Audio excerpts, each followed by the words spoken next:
오늘 읽는 말씀은 고린도후서 1장 3절로 7절입니다. 고린도후서 1장 3절로 7절 말씀 교독하겠습니다. 고린도후서 1장 3절로 7절입니다. 찬송하리로다. 그는 우리 주 예수 그리스도의 하나님이시요 자비의 아버지시요 모든 위로의 하나님이시며 우리의 모든 환난 중에서 우리를 위로하사 우리로 하여금 하나님께 하는 위로로서 모든 환난 중에 있는 자들을 능히 위로하게 하시는 이시로다. 그리스도의 고난이 우리에게 넘친 것 같이 우리가 받는 위로도 그리스도로 말미암아 넘치는도다. 우리가 환난 당하는 것도 너희가 위로와 구원을 받게 하려는 것이요 우리가 위로를 받는 것도 너희가 위로를 받게 하려는 것이니 이 위로가 너희 속에 역사하여 우리가 받는 것 같은 고난을 너희도 견디게 하느니라. 함께 읽겠습니다. 너희를 위한 우리의 소망이 견고함은 너희가 고난에 참여하는 자가 된 것 같이 위로에도 그러할 줄을 알미라. 아멘. 할렐루야. 앞뒤 정원의 성도들 인사하겠습니다. 식사 맛있게 하셨습니까? 음식은 간이 맞아야 돼. 모름지기 간이 맞아야 되고 그 다시다는 한 번 더 넣을 때 맛있는 것을 알 수가 있습니다. 다시다를 한 번만 넣으면 안 돼. 두 번 넣어야 돼. 두 번. 오늘 진짜 겁나게 많이 써가지고 왜 이렇게 맛있나 그랬더니 다시다가 어머니의 손길에 두 번 들어갔다는 얘기를 들었습니다. 다시다가 먹으면 안 되는 게 아니라 이거 먹는 것도 만드는 거예요. 다시다가 들어가야 돼요. 들어가야 맛있습니다. 다시다에다 미역까지 넣으면 더 맛있습니다. 그렇죠, 어머니?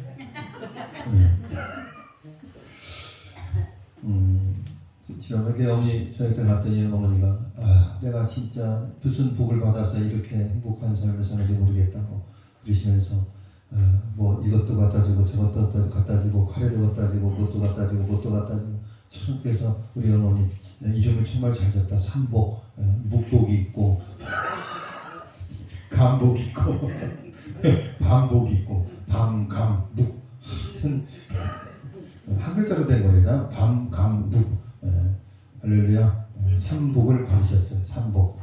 아들복은 없는데 삼복이 있습니다. 그러면서 참 그래서 어머니한테 그랬어요. 엄마 잘하세요. 그러니까 어떻게 내가 잘해? 뭘 갖다 줘서 고맙다는 거야. 잘하세요. 그랬더니 내가 뭘 잘해? 아니 건강하게 사시는 게 잘하는 거지 뭘 더 있냐고. 예배 자리를 잘 지키시고 새벽예배 열심히 드리시고 구역예배 열심히 드리시고 그게 어머니의 사명이잖아요. 그거 잘하시면 된다. 어머니가 보답할 길은 그거밖에 없어요.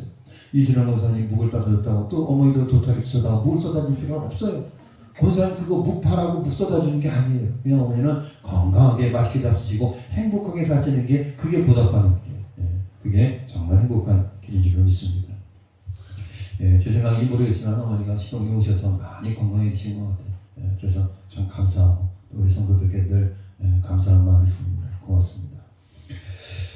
어떤 사람이 애완용새 카나리아를 선물로 받았습니다. 우리 그 옛날에 그 가수 중에 카나리아라고 있었나요? 혹시? 무슨 카나리아? 뭐 그런 가수가 있었죠. 이 가수의 이름도 아마 본명이 카나리아는 아닐 거예요. 예명일 것 같아요. 카나리아라고 이름 지은 이유가 뭘까요? 이 카나리아라는 새가요 노래를 잘한대요. 카나리아 노랫소리가 참 아름답습니다. 근데 겨울이 지나고 봄이 되었습니다. 근데 카나리아에게 따뜻한 햇볕을 쬐어주고 즐겁게 해주기 위해서 이 카나리아 주인이 카나리아 초롱을 이 세 집을 정원의 나뭇가지에다 걸어놨어요. 그래서 집 안에 있었는데 밖에 내놨습니다. 그랬더니 이 카나리아에게 여러 종류의 새들이 찾아왔습니다. 초록색 카나리아는 날마다 찾아오는 새 친구들과 함께 어울리면서 정말 행복한 시간을 보내게 되었습니다. 이윽고 가을이 되고 추운 겨울이 되자 주인은 다시 카나리아를 다시 집 안으로 옮겨 놓았습니다. 그런데 주인은 깜짝 놀랐습니다. 카나리아가 노래를 하는데 기가 막히게 한다. 짹짹짹짹짹짹. 카나리아는 이렇게 노래 안 불렀어요. 예수 이름으로 예수 이름으로. 이 카나리아가 노래를 정말 기똥차게 잘했는데 봄, 여름, 가을을 지내면서 새들과 어울려 지내면서 어떻게 됐어요? 노래소리를 다 잊어버렸어요. 그리고 짹짹짹짹짹 하는 거예요. 왜 그렇게 됐을까요? 참새 소리뿐이었습니다. 참새하고 오랫동안 지냈던 카나리아가 원래 아름다운 노래소리를 잃어버리고 참새의 짹짹 소리를 배운 거예요. 우리가 믿음의 성도들이 이 세상 사람들과 겉하여 살다 보면 우리의 생각도 우리의 입술에 나오는 것도 다 세상의 것으로 바뀌어진다는 이야기. 모세와 여호수아는 이스라엘 백성이 가나안 땅에 들어가는 것이 하나님의 약속한 복인 줄 알았지만 한편으로는 걱정이 됐어요. 여러분 왜 걱정이 되었을까요? 가나안 땅에 들어가면 물도 좋고 땅도 좋고 기름진 땅이고 곡물도 많이 수확할 수 있는데 모세와 여호수아는 걱정을 했어요. 왜 그러냐면 광야 40년간의 훈련을 받았다 할지라도 모세와 여호수아가 걱정하는 건 뭐냐면 하나님의 백성이 가나안 땅에 정착하면서 가나안의 이방 문화에 젖어 들어갈 것을 염려했다는 얘기예요. 여러분 사람들은요 편하고 안락한 삶을 살다 보면 더욱더 편해지기를 원하는 거예요. 여러분 참 사람이 간사합니다. 앉으면 눕고 싶고 누우면 자고 싶고 여러분 사람 마음이 다 그런 거예요. 이방 문화 속에서 정말로 적각골이 흐르다 보니까 소출이 많겠죠. 사는 것은 좋아지겠죠. 그리고 그들의 이방 문화 속에 살아가면서 그 이방 문화 속에 젖어들면서 하나님을 잃어버리지 않을까 모세와 여호수아는 걱정했다라는 이야기. 마찬가지로 예수 그리스도의 보혈로 새로운 피조물이 된 거룩한 하나님의 자녀된 우리도 세상 죄악에 관계 맺고 산다면 언젠가는 그저 세상 속의 한 사람으로 변화되고 갈 거예요. 여러분 목사도 마찬가지고 장로도 마찬가지고 권사가 마찬가지예요. 여러분 새벽제단 쌓지 않고 예배드리지 않고 성경 보지 않고 기도하지 않고 세상을 겉하여 살다 보면 그저 세상 속의 한 사람으로 그저 변화된 삶을 살아갈 수밖에 없다는 거예요. 여러분 신앙생활은 철저하게 훈련입니다. 여러분 한번 예수 믿고 구원받는 것이지만 우리의 신앙을 유지하는 것은 더욱더 힘들고 많은 시간과 노력이 필요한 거예요. 하나님이 알아서 해주겠지가 아니라 내가 의지를 가지고 노력하고 최선을 다할 때 우리의 신앙을 유지할 수 있다는 이야기예요. 여러분 세상에 악하다 그런 이야기를 많이 하잖아요. 여러분 세상의 문화 속에 우리가 동화되지 않고 휩쓸리지 아니하고 하나님의 자녀로서의 정체성을 잃지 않고 하나님의 자녀로 온전한 삶을 살아가기 위해서는 우리가 끊임없이 하나님과 영적으로 소통하는 신앙의 삶을 살아가야 된다라는 이야기. 언젠가 우리 입술에서 찬양이 아니라 세상의 노래 곡조가 흘러나올 수도 있다는 이야기. 할렐루야가 아니라 놀렐루야가 나올 수도 있다는 이야기입니다. 사랑하는 성도님 여러분, 우리 성도들의 삶의 자리가 어디이며 여러분 어느 곳에 살아가고 있습니까? 정결하고 더러움이 없는 경건의 실천은 그리스도인의 소명입니다. 그러나 우리 스스로가 경건하고 더러움이 없는 삶을 유지하는 것은 쉽지 않습니다. 여러분의 의지로 나 하나님 말씀대로 살 거야. 하나님의 뜻대로 살 거야. 여러분 결심한다고 되는 게 아니에요. 하나님 앞에 나서 예배 드려야 되고 기도해야 되고 중요한 건 하나님의 도우심, 성령의 도우심을 받아야 되는 거예요. 영국의 가난한 농부가 물에 빠져 죽게 된 한 소년을 살려냈습니다.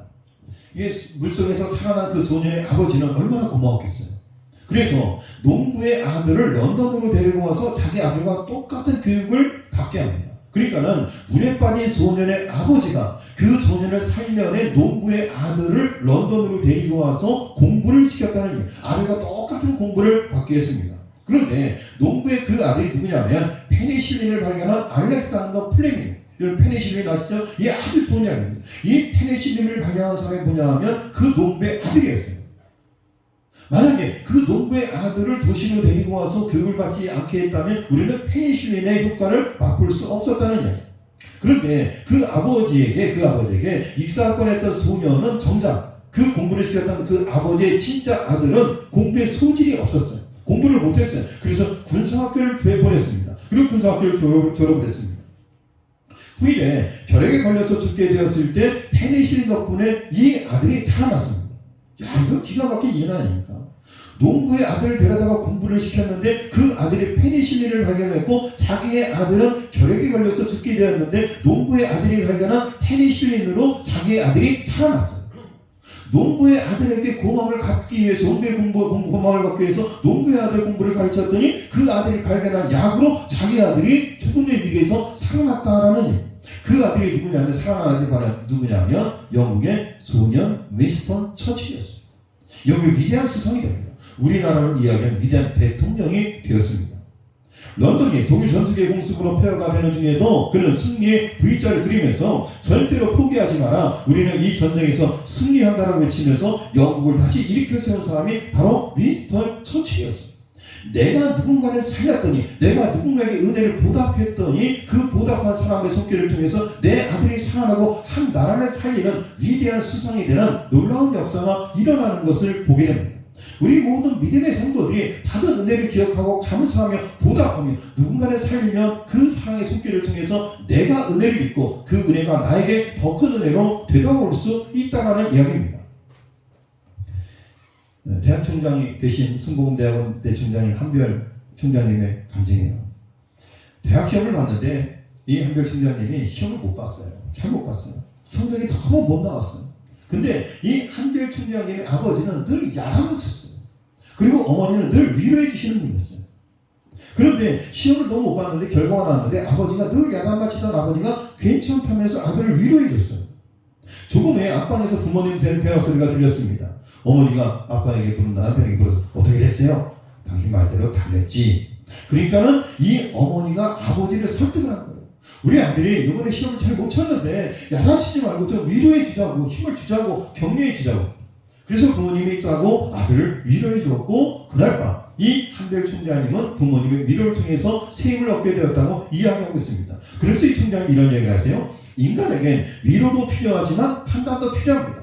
사랑도 필요하지만 정의도 필요합니다. 그러나 실제도 그럴까요? 우리가 살아가면서 위로도 필요하고 판단도 필요하고 사랑도 필요하고 정의도 필요해요. 그런데 과연 그럴까? 여러분, 정의와 판단으로 위로받을 수 있을까? 여러분, 팩폭이라는 얘기 들어보시죠? 이게 뭐예요? 팩트 폭격이에요. 이게 뭐냐면 실제적인 말이 상처가 된다는 거예요. 제가 이런 말씀드렸죠. 아유, 우리 목사님 정말 배가 많이 나왔어. 여러분, 이거 사실이에요. 그렇죠? 사실이죠? 제가 배가 안 나왔어요? 나왔어요.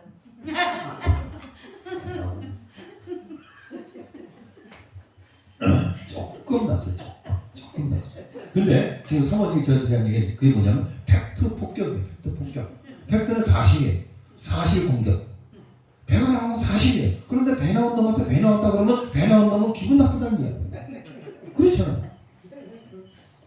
저희 유진이가 태어나고 나서 저희 어머니가 유진이가 다 괜찮은데 엄마 안 닮아서 얼굴도 하얗고 다 괜찮은데 눈이 좀 섭섭하다는, 눈이 좀 작다는 거예요. 그런데 제가 전에 생각하던 교회에서 그 장로님이 있어요. 아까 얘기했던 그 장로님, 직설적이라는 그 장로님이 저한테 우리 딸내미 얼굴을 보고 뭐라 하냐면 세상에 눈이 없는 애기가 있네? 그러는 거예요. 세상에 우리 딸 눈이 없다는 거예요. 우리 유진이 눈이 있어요, 없어요? 눈이 있잖아요. 눈이 부릅뜨면 눈밖에 안 보여요, 진짜. 근데 이 장로님이 그러는 거예요. 유진이는 세상에 눈이 없는 애기가 있네? 그러니까 얼마나 기분이 나쁘고 상처가 되는지 정말 기분 나쁘더라고. 그렇다고 장로님이 안 보고 잘 수는 없고. 자, 눈이 작다는 건 사실이에요.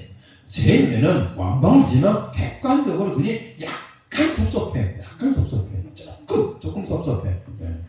정리했을 때 많이 섭섭하다고 생각할 수도 있겠지만 한 분도 쌍꺼풀 수술하고 돈 준 사람 아무도 없어. 할머니밖에 없어. 우리 유진이 인생을 바꾼 건 저희 어머니입니다. 어머니가 쌍미돈 모아가지고 손녀딸 눈을 해줬어요. 그래서 애가 눈이 커졌잖아요. 그래서 저희 어머니는 유진이 눈을 볼 때마다 정말 깜짝 놀랐어요. 원래 태어날 때부터 쌍꺼풀이 있었던 것 같다. 그런 얘기를 하세요. 네. 유진이가 없으니까 제가 하는 얘기입니다. 자, 팩트 폭격. 여러분, 사실을 이야기하면 그 사실로 상처를 받는 거예요. 뚱뚱한 사람에게 배가 나왔다 그러면 그게 상처가 되는 거예요. 얼굴이 까만 사람에게 까맣다 그러면 상처가 되는 거예요. 제가 어제 그 상담교회 권사님, 우리 그 중창다 권사님 잠깐 만났는데 그 권사님이 저희 사모님을 딱 보고 한다는 얘기가 목사님! 얼마나 사모님을 고생을 시켰으면 얼굴이 더 까매졌네! 그래서 그게 위로가 될까 그런 생각을 했어요. 까만 사람한테 더 까매졌다고. 그러니까 그 권사님은 사모님 위로한다고 한 말이에요. 왜 목사님 고생시켰냐. 그런데 집사람이 뭐 고추를 따갔으니 밭에 나가서 뭐 여름에 김을 나갔습니까? 예. 근데 왜 얼굴 더 탔는지 잘 모르겠어요. 이 총장님이 하시는 말씀은 그거예요. 사실을 따지며 혼내시는 아버지보다 저를 두둔하며 사랑해 주시는 엄마가 더 생각납니다. 실패와 고통 속에 있는 사람에게 위로가 필요합니다. 하나님은 상한 심령을 위로하십니다. 저는 이 총장님의 간증을 보면서 맞다. 사실을 이야기할 수 있어요. 그렇죠? 그러나 사실과 판단과 정의보다 때로는 격려와 위로가 우리에게 더 큰 힘이 될 수도 있다라는 얘기예요. 오늘 본문에 보면 위로라는 단어가 몇 번 나왔는지 한번 찾아보세요. 몇 번 나왔을까요? 방금 문자가 왔어요. 형이 엄마가 10번 그리고 문자가 왔어요. 찾을 필요가 없어요. 10번. 위로라는 말이 10번 나 10번. 하나님을 자기의 아버지와 모든 위로의 하나님이라고 3절에서 고백합니다. 여러분 무슨 일이 있었을까요? 고린도 교회는 사도 바울이 세운 교회인데 이 교회에 문제가 생겼습니다. 교회 안에 바울을 반대하는 사람들이 생겨났습니다. 세력을 형성하여 바울을 비판하는 여론을 형성해 나갔습니다. 그러니까는 사도 바울이 고린도 교회를 개척을 했는데 고린도 교회 안에서 사도 바울을 위협하고 배신하고 그리고 공격하는 무리들이 형성되게 되었다라는 얘기예요. 사도 바울이 위기감을 느끼고 이들을 설득하기 위해서 편지를 보냈습니다. 혹은 직접 고린도 교회를 방문하여 반대 세력을 만나게 됐습니다. 편지를 보내고 직접 반대 세력을 만나 설득했지만 문제는 해결되지 않았고 오히려 사태가 더욱더 악화되었습니다. 여러분 어떻게 할까요? 바울은 참담한 심정으로 눈물의 편지를 썼습니다. 그리고 그 편지를 누구의 편에 보냈냐면 디도의 편에 고린도교회 편지를 보냈습니다. 여기에서 디도의 역할이 눈부십니다. 디도는 고린도교회에 찾아가서 바울의 편지를 전하고 교인들에게 바울의 진심을 전해주고 바울에 대한 모든 오해를 풀어줬습니다. 여러분 사도 바울 혼자의 노력으로 안 되는 거예요. 사도 바울이 편지를 보내고 직접 찾아가는데 해결이 안 돼요. 그런데 디도가 중간에서 편지를 전해주면서 사도 바울의 진심을 이야기해 주는 거예요. 사도 바울의 진심이 이렇다. 사도 바울의 정말 마음이 이런 것이다. 여러분들이 그 마음을 이해해야 된다. 여러분 이렇게 휘둘리면 안 됩니다. 여러분 중심을 잡아야 됩니다. 사도 바울의 마음을 이해하시고 품어주시면 좋겠습니다. 그렇게 디도의 대활약을 통해서 문제가 해결되었다라는 이야기. 눈물의 편지를 보낸 이후에 사도 바울은 극도로 불안하고 초조했습니다. 문제가 잘 해결될 것인가 아니면 더 복잡해질 것인가 가늠할 수가 없었습니다. 문제가 풀리지 않으면 그동안 고린도 교회를 중심으로 헬라 지역을 위해 수고했던 선교의 열정이 물거품될 수도 있었습니다. 그러니까 한 교회가 무너지는 것이 아니라 고린도 교회를 중심으로 해서 그 전 지역에 있는 지중해 지역에 있는 선교의 큰 문제가 될 수도 있다는 거예요. 그냥 하나의 교회가 아니라 그 교회를 거점으로 해서 그 전 지역의 많은 지역에 보고마가 될 수 있는 선교의 전진 기지가 무너지는 거예요. 아주 심각한 위기가 될 수도 있었습니다. 이때 디도에게 기쁜 소식이 들려왔습니다. 모든 문제가 원만하게 다 해결되었다는 내용입니다. 할렐루야. 바울은 뛸 듯이 기뻤습니다. 마음을 짓누르던 모든 근심과 걱정이 분노 눕듯이 사라져버렸습니다. 바울은 벅찬 감격을 억누르며 고린도 교회에 다시 편지를 썼습니다. 편지 첫머리에 위로라는 말이 무수히 쏟아지는 것이 이 때문입니다. 여러분 문제가 해결된 다음에 편지를 보낸 거예요. 그 편지 첫머리에 계속 위로라는 말이 나옵니다. 여러분 가정은 어떤 곳입니까? 여러분 교회는 어떤 곳이어야 합니까? 위로가 넘치는 곳입니다. 여러분 가정에 되돌아가면 거기에 위로가 있어야 돼요. 남편이 하루 종일 밖에서 일하고 들에서 일하고 집에 돌아오면 그곳에는 뭐가 있어야 돼요? 위로의 영이 넘쳐야 돼요. 마음에 평안함이 있어야 돼요. 새 힘을 얻을 수 있는 재충전할 수 있는 곳이 가정이어야 돼요. 또 일주일 동안 세상 속에 살면서 주일날 하나님 앞에 예배 드리면서 그 예배를 통해서 성도들과의 교제를 통해서 우리가 새 힘을 얻을 수 있어야 돼. 위로의 영이 넘치는 곳이 바로 교회이고 가정이어야 돼. 가정 같은 교회, 교회 같은 가정. 옛날에 이런 표현가 참 유행이었습니다. 가정 같은 교회. 여러분 가정은 교회 같은 곳이기 때문에요. 그리고 교회는 가정같이 편안함이 있어야 돼요. 여러분 가정에는 교회의 질서가 있어야 되고 하나님의 말씀이 있어야 되고 그리고 교회에는 가정과 같은 사랑이 있어야 돼요. 위로가 있어야 돼요. 교회 같은 가정, 가정 같은 교회. 여러분 그런 교회, 그런 가정 될 수 있기를 간절히 소망합니다. 교회에 오면 위로가 넘치고 가정에 들어가면 하나님의 말씀이 기존이 되어지고 그리고 가정에 들어가면 힘을 얻을 수 있고 여러분 세상에서는 사람들이 우리에게 손가락질을 할 수 있어요. 저는 그 엄마의 사랑이 얼마나 위대한가라는 것을 그런 게 좋은 건 아니지만 자식이 아무리 잘 못해도 부모는 그 자식을 끝까지 믿고 품어주잖아요. 저는 그런 부모님 볼 때마다 참 감사합니다. 근데 저희 아버지 조금 예외된 것 같아요. 실제 어땠는지 모르지만 저희 아버지 굉장히 냉정하셨거든요. 그런 생각이 들었어요. 내가 아버지가 말씀하시는 그 정도에서 벗어날 길을 걸어가면 아마도 우리 아버지는 호적에서 나를 파벌을지도 모르는. 저는 실제 그런 생각을 했었어요. 저희 아버지 실제로 그러고도 남아요. 그 정도 굉장히 냉정한 분, 굉장히 무서운 분이에요. 그런데 그 무섭고 냉정하신 아버지 때문에 어떻게 보면 엇나가지 않는 삶을 살았을 수도 있다. 그런 생각을 해봅니다. 그러면서 부모님의 사랑, 특별히 어머니의 사랑은 바다보다 높고 하늘보다 높다. 그런 생각을 해보게 되는 겁니다. 자식이 아무리 허물이 많고 부족해도 어머니 그거 다 품으셔. 저희 어머니도 마찬가지예요. 저희 삼남매가 있지만 허물이 있고 부족하고 연약해도 그러나 어머니는 끝까지 어머니예요. 끝까지 사랑으로 품어줘요. 그게 아무에게도 말 못하고 가슴에 담아두었던 고민을 털어놓을 수 있는 곳입니다. 너무 속상한 일을 당해서 참을 수 없는 울음을 터뜨려도 흉이 되지 않는 곳입니다. 계획했던 일이 무산되고 취직에 실패하고 창업에 실패했어도 여전히 돌아갈 수 있는 곳이 바로 그곳이 가정이고 교회입니다.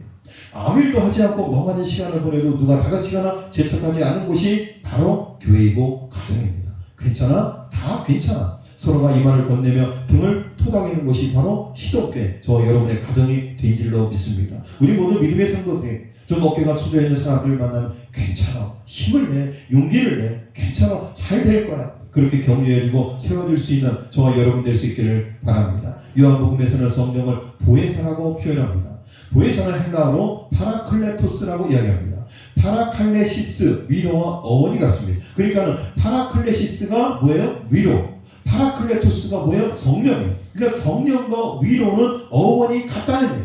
같은 단어에서 파생된 게 성령과 위로예요. 그러니까 성령은 어떤 거예요? 뭐라는 게 성령이에요? 위로하는 게 성령이에요. 그러니까 우리 모든 성도들이 성령 충만하면 서로에게 뭐 하는 거예요? 위로하는 거예요. 위로하는 거예요.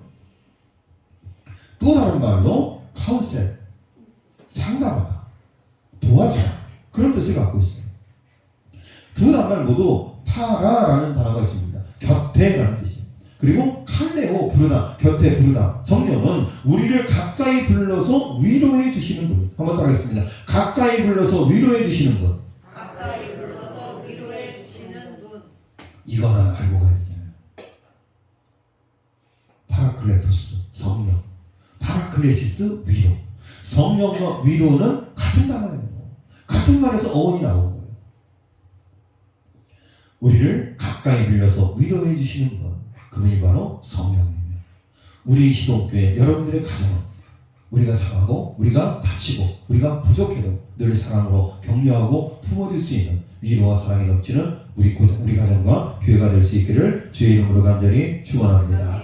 사랑가래가 많으신 하나님 아버지, 저에게 위로의 영이 필요합니다. 낙심될 때, 지치고 힘들 때, 외롭고 쓸쓸할 때, 슬퍼 눈물이 흘릴 때 위로의 영을 보내주옵소서. 그것이 성령의 역사입니다. 우리 시동교회 우리 성도들의 가정에 성령의 충만함이 있게 하여 주옵소서. 위로가 넘치게 하여 주시옵소서. 힘들고 상하신 영들이 우리 시동교회 와서 수임을 얻을 수 있는 은혜와 사랑과 성령의 충만한 우리 시동교회가 될 수 있도록 축복하여 주옵소서. 이 모든 말씀 예수님의 이름으로 기도드렸습니다. 아멘.